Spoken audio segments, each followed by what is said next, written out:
Formal nang naghain ng reklamong rape through sexual assault at acts of lasciviousness sa Department of Justice ang aktor na si Sandro Mulak laban sa dalawang inireklamong independent contractor ng GMA Network. Pinanumpaan ni Sandro ang kanyang salaysay na nakapaloob sa mahigit 200 pahinang reklamo.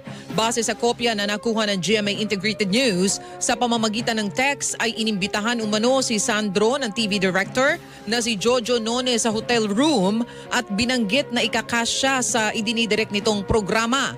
Pagdating sa hotel room, sina Nones at ang TV writer na si Richard Cruz lang umano ang kanyang nadatnan.